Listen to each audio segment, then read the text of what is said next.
I'm gonna just go over like the bracket for the ITA kickoff weekend, and this I will include like the current rankings for those teams that are ranked, and if they're receiving votes, they're receiving votes. And the ITA kickoff weekend will be from January 24th through January 26th. Of course, it's 2 matches in 2 days, and all this. And granted, there needs to be good weather for those teams that just only have outdoor sites. So I'm just going to make that point right now about this. So the one seed Texas A&M, I mean, like the Texas A&M is number 2 in the country. They take on like the first match is against South Florida as in USF, but then the following match is TCU and Denver, and of course the winners of both those matches play each other. Of course the losers will play each other. So somebody will go 0-2 in all this. So it's like that. So Oklahoma State is number 4 in the country, and SMU. I mean, Oklahoma State's first playing Clemson, which when you look, and I apologize for looking down because I cannot memorize all this stuff. Clemson's not receiving votes.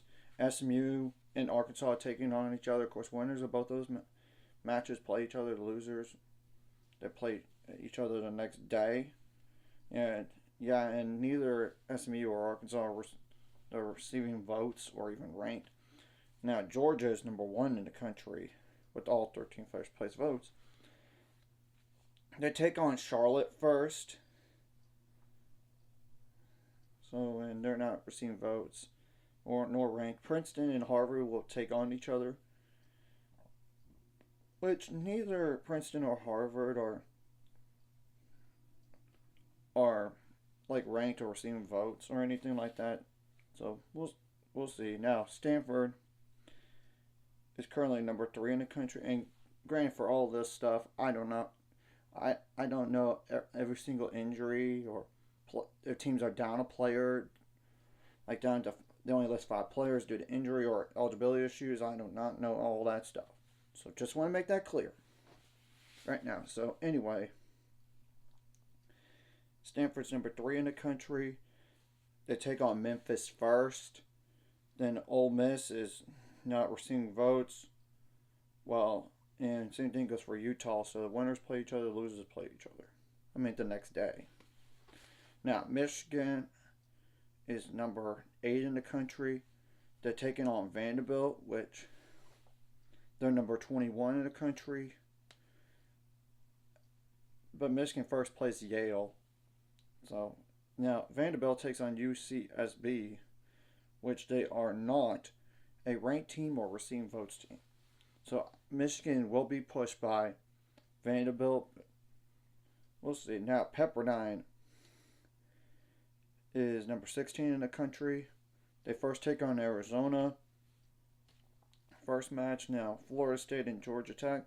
Florida State is number 24 in the country, while Georgia Tech is receiving votes. So that's an intriguing first round matchup. And I do think they'll push Pepperdine a little bit, but we'll see. Now, North Carolina is number 9 in the country. They first take on Alabama, which Alabama is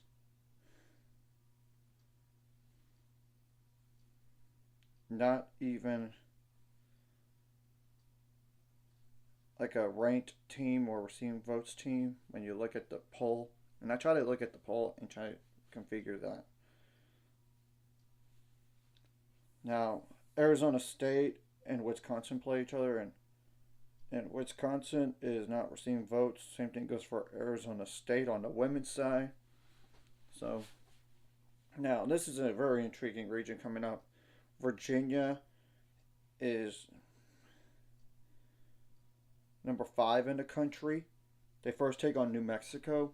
They should win that match, but the following match is against South Carolina or Duke, which South Carolina is number 20 in the country, while Duke is number 7. So this is an upset potential, especially if Duke does get past the first round. I mean, it's an ACC matchup, and it's 2 highly ranked teams. Now, UCLA will take on Central Florida, which they're number 20. I mean, UCLA is number 6 in the country, while Central Florida, aka UCF, is number 23 in the country. So it's a very intriguing first round match as a 1-4. Washington is just a receiving votes team, while Columbia is not a receiving votes team at all. So that's somewhat interesting there for UCLA. Now, Cal, they are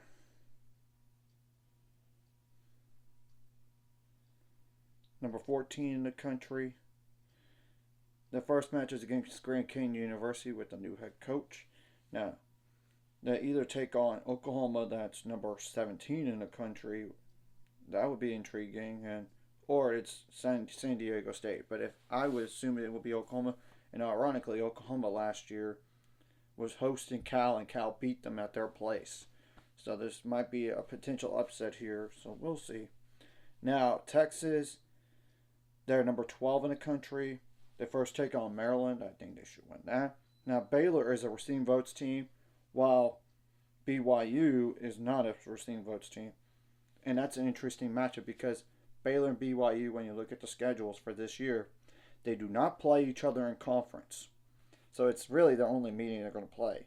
Unless they play each other in the Big 12 tournament, of course. But that's so far down the line. And is a revenge match for Baylor when I see one. Yeah, this match started outside last year.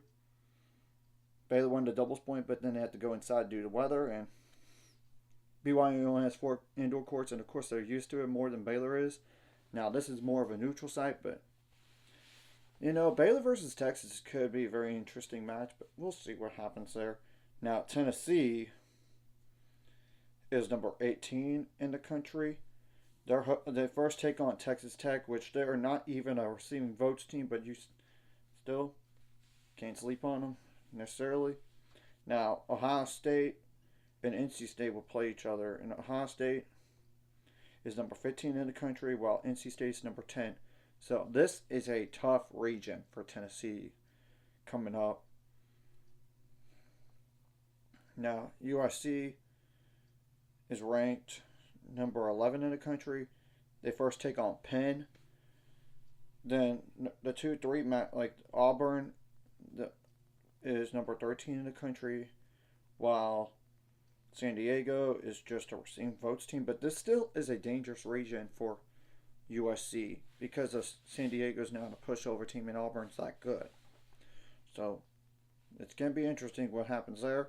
And the last region is Florida, which they're number 19 in the country right now.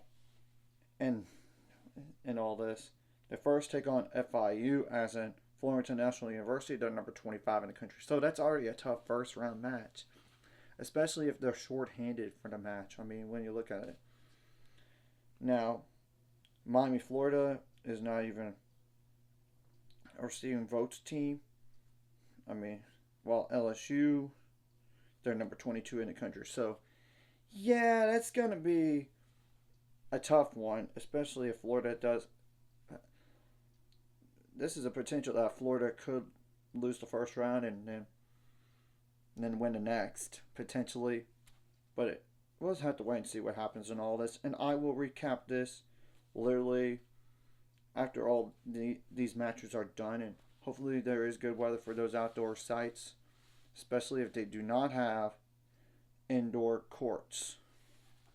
So anyways, if you like this content, hit the like and subscribe button. See you guys later on the road to subscribe. Of course, ultimate goal is to $1,000 some more money out this course. Like the video, comment video really helps YouTube algorithms. More people see it. Sharing the video does help as well, so more people can watch. And if you're watching and not subscribed, hit subscribe button, ring the notification bell as well. And on the recapping, by the way, I'm just going to just say like 4-0, 4-1, 4-2, 4-3, or rare double clinch is like 5-2. But you get the whole point. And whether they won doubles or not, y'all could just check out those individual matches right there. So, and there's no Illinois, Northwestern in all this. They're co-hosting. That's why they're not playing. And this weekend. So that makes a lot of sense.